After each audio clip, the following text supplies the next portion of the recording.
Hello everyone, the iceberg analysis के digital platform पर आप सबका स्वागत है। आज के सेशन में हम एक नए टॉपिक पर डिस्कस करेंगे। देखिए, रिसेंटली यूएसए में ये चर्चा है कि डोनाल्ड ट्रंप के बाद अमेरिका में रिपब्लिकन पार्टी की तरफ से कौन राष्ट्रपति कैंडिडेट रहेंगे, राष्ट्रपति उम्मीदवार रहेंगे। तो उसमें दो प्रमुख चेहरे वर्तमान में नजर आते हैं। एक तो उपराष्ट्रपति है, वो है जेडी वेंस, और इसके अलावा सेक्रेटरी ऑफ फॉरेन मतलब यूएसए के विदेश मंत्री वर्तमान में मार्को रूबियो। ये दो प्रमुख रूप से रिपब्लिकन पार्टी की तरफ से वहां पे राष्ट्रपति के उम्मीदवार हो सकते हैं। अब आज के सेशन में हम ये डिस्कस करेंगे कि इनका प्रोफाइल क्या है, ये क्या किस तरह की विचारधारा रखते हैं, और इसके अलावा वर्ल्ड ऑर्डर, जियोपॉलिटिक्स और भारत पर इसका क्या इम्पैक्ट पड़ेगा। साथ ही अपन बात करेंगे डेमोक्रेटिक पार्टी, जो यूएसए की दूसरी सबसे प्रमुख पार्टी है, उसके उम्मीदवारों के बारे में भी। तो यहाँ पे सबसे इंपॉर्टेंट है कि इनकी उम्मीदवारी और इनके राष्ट्रपति बनने से वर्ल्ड ऑर्डर पे क्या इंपैक्ट पड़ेगा, उसके बारे में अपन कंप्लीट डिस्कशन करेंगे। तो यहाँ पे सबसे इंपॉर्टेंट बात करें तो दोनों के परिचय के बारे में, तो देखिए, जेडी वेंस और मार्को रूबियो दोनों ही 2016 के टाइम में डोनाल्ड ट्रंप के प्रमुख विरोधी थे, लेकिन डोनाल्ड ट्रंप के राष्ट्रपति बनने के बाद और उनकी राष्ट्रवादी छवि को देखते हुए दोनों ही डोनाल्ड ट्रंप के समर्थक बन गए। और अभी रिसेंट 2024 में जो चुनाव हुए उसमें दोनों ने डोनाल्ड ट्रंप का पूरी तरह से समर्थन किया और लगातार इनके पक्ष में प्रचार किया। यहाँ पे अपन बात करें जेडी वेंस की, तो जेडी वेंस को 2024 में हुए चुनाव में उपराष्ट्रपति कैंडिडेट बनाया गया, और जबकि चुनाव जीतने के बाद मार्को रूबियो को सेक्रेटरी ऑफ फॉरेन मतलब वहां का विदेश मंत्री बनाया गया।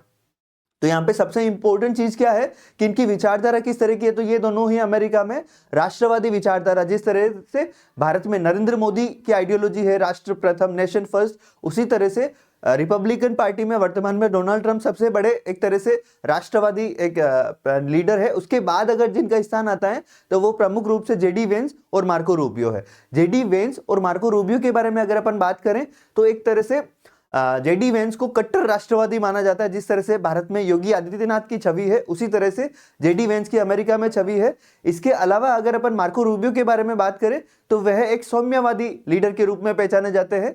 फॉर एग्जाम्पल अपन भारत में बात करें कि जिस तरह से शिवराज सिंह चौहान का कद है, तो उस तरह से आपके मार्को रूबियो की छवि है। यहाँ पे अपने इंपॉर्टेंट बात यह है कि जैसे अभी रिसेंटली वेनेजुएला में जो ऑपरेशन हुआ, और उस ऑपरेशन में मार्को रूबियो की जिस तरह से प्रभावशाली भूमिका रही, उसके तहत लगातार उनका कद यूएसए में बढ़ा है। यहाँ तक कि रिपब्लिकन पार्टी में भी ये कहा जाता है कि मार्को रूबियो सीक्रेटली अपनी पोजीशन प्रेसिडेंशियल कैंडिडेट के रूप में बढ़ा रहे हैं। यहाँ पे सबसे इंपॉर्टेंट बात कि जेडी वेंस लगातार इसके पक्ष में, डोनाल्ड ट्रंप ने भी जेडी वेंस के बारे में कहा है कि वे अगले प्रेसिडेंशियल इलेक्शन जो कि 2028 में होंगे उसमें राष्ट्रपति के उम्मीदवार हो सकते हैं। यहाँ पे सबसे इंपॉर्टेंट चीज क्या है कि अभी रिसेंट यूएस के सीनेट में डोनाल्ड ट्रंप के खिलाफ महाभियोग का प्रस्ताव भी लाया जा सकता है। हालांकि अभी तक अमेरिका में किसी भी राष्ट्रपति के विरुद्ध महाभियोग का प्रस्ताव पारित नहीं हुआ है, लेकिन जिस तरह से डोनाल्ड ट्रंप लगातार विवादास्पद फैसले ले रहे और अभी मिड टर्म चुनाव भी होने हैं,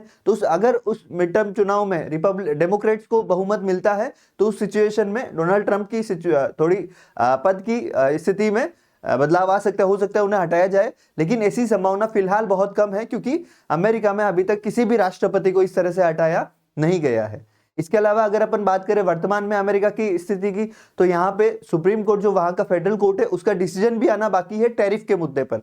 अगर टैरिफ के मुद्दे पर डोनाल्ड ट्रंप के विरुद्ध कोर्ट का डिसीजन आता है तो ये एक तरह से रिपब्लिकन पार्टी और डोनाल्ड ट्रंप के लिए बहुत मुश्किल वाली स्थिति रहेगी, क्योंकि अगर फैसला नकारात्मक आता है तो डोनाल्ड ट्रंप ने जितनी भी पेनल्टी लगाई है विदेशों पर, दूसरे देशों पर, तो उनकी वो सारी पेनल्टी अमेरिका को चुकानी होगी। ये देखने वाली बात होगी कि फैसला किस पक्ष में आता है। लेकिन यहाँ पे रिपब्लिकन पार्टी में अभी से ही, जो कि 2028 में चुनाव होने हैं, उसके लिए अभी से ही राष्ट्रपति उम्मीदवार की दावेदारी लगातार सामने आ रही है। अब बात करें कि इन दोनों के प्रेसिडेंशियल इलेक्शन में खड़े होने और इनका जो वर्ल्ड स्टेट पर क्या पोजीशन है, तो इनके बारे में बात करें तो जेडी वेंस लगातार मुद्दों को डोनाल्ड ट्रंप की तरह हैंडल करने में एक तरह से समर्थन करते हैं, क्योंकि जेडी वेंस का मानना है कि अमेरिका में जिस तरह से डोनाल्ड ट्रंप ने नारा दिया मेक अमेरिका ग्रेट अगेन, उसी तरह से जेडी वेंस भी अमेरिका को ताकत के बल पर विश्व का सुपर पावर देश घोषित करना चाहते हैं, बनाना चाहते हैं। जबकि मार्को रूबियो एक नेगोशिएशन कि मैं विश्वास करते हैं कि किसी भी तरह को पहले नेगोशिएशन से हल किया जाए, उसके बाद से अगर रहे तो पावर का इस्तेमाल किया जाए। तो यहाँ पे वर्ल्ड ऑर्डर पे ये देखने वाली बात होगी कि आने वाले टाइम में किस तरह से ये लोग दूसरे देशों के साथ नेगोशिएट करते हैं। यहाँ पे सबसे इंपॉर्टेंट चीज है कि इन दोनों के प्रेसिडेंट बनने में एक सबसे इंपॉर्टेंट एक जो चैलेंजेस है वो है कि अमेरिका की फाइनेंशियल स्थिति। अमेरिका की वर्तमान में फाइनेंशियल स्थिति बहुत ज्यादा कमजोर है, क्योंकि वहां पे कर्ज बहुत ज्यादा बढ़ा हुआ है। कई बार जैसे आपने देखा होगा कि वहां पे एक तरह से एक इमरजेंसी जैसी सिचुएशन होती है, वहां के जो गवर्नमेंट एम्प्लॉई है उनकी सैलरी 15-20 दिन या महीने भर तक नहीं दी जाती। तो यहाँ पे इन चीजों को भी वहां से पार पाना बहुत मुश्किल रहेगा। इसके अलावा डोनाल्ड ट्रंप के टेन्योर में कई देशों के साथ अमेरिका के रिश्ते बुरी तरह से प्रभावित है, उसमें अमेरिका भारत भी शामिल है। तो ये देखना होगा कि आने वाले टाइम में ये लोग उसे किस तरह से डील करता है, क्योंकि इसकी भरपाई करना बहुत ज़्यादा मुश्किल है। क्योंकि यहाँ पे अभी की सिचुएशन में पिछले 1 वर्ष में अमेरिका के यूरोपियन देश हो, चाहे वो नाटो कंट्रीज हो या भारत हो या इसके जो मित्र देश है, उनके साथ रिश्ते बुरी तरह से प्रभावित हुए हैं। चाहे वो टैरिफ का आरोप हो या चाहे वो एक तरह से कोवर्ट ऑपरेशन, जिस तरह से वेनेजुएला, क्यूबा की भी बात हो रही है अभी, और कनाडा के साथ भी इनके रिश्ते खराब है। तो यहाँ पे सबसे इंपॉर्टेंट है कि इन चीजों को किस तरह से सॉल्यूशन किया जाएगा। भारत के लिए सबसे इंपॉर्टेंट और फायदेमंद बात यह है कि दोनों ही लीडर्स का रुख भारत के लिए बहुत पॉजिटिव है। ये दोनों भारत के लिए, जैसे जेडी वेंस का भारत का एक दौरा भी हुआ था, तो एक दोनों लीडर्स भारत के साथ अच्छा रिश्ता बनाए रखना चाहते हैं, क्योंकि यहाँ पे जो इंडो पैसिफिक है, यहाँ पे चीन को काउंटर करने के लिए भारत को साथ लेना बहुत जरूरी है, और ये अमेरिका भी अच्छी तरह से जानता है। आप सबकी जानकारी के लिए अपन बात करें तो डोनाल्ड ट्रंप अभी भारत पर जो टैरिफ लगाया है वो ट्रेड नेगोशिएशन के लिए लगाया है। बाकी अमेरिकन प्रेसिडेंट भी ये जानते हैं कि भारत की इंडो पैसिफिक में क्या पोजीशन है। तो यहाँ पे अगर पाकिस्तान को चाहे वो इनडायरेक्टली सपोर्ट करना हो या भारत पे टैरिफ लगाना हो, ये एक तरह से ट्रेड नेगोशिएशन और इस क्षेत्र में अपनी बात मनवाने को लेकर ही ये इस तरह के प्रेशराइज किए जा रहे हैं। तो यहाँ पे इन दोनों के होने से भारत पर कोई ज्यादा खास प्रभाव नहीं पड़ना है, क्योंकि अमेरिका को भारत के साथ स्ट्रेटेजिक पार्टनरशिप लगातार आगे बढ़ानी ही रहेगी। तो आई होप आपको वीडियो पसंद आया होगा। मिलते हैं नए सेशन में नए टॉपिक के साथ। Thank you everyone. अगर आपने चैनल को सब्सक्राइब नहीं किया तो सब्सक्राइब करें, लाइक शेयर करें।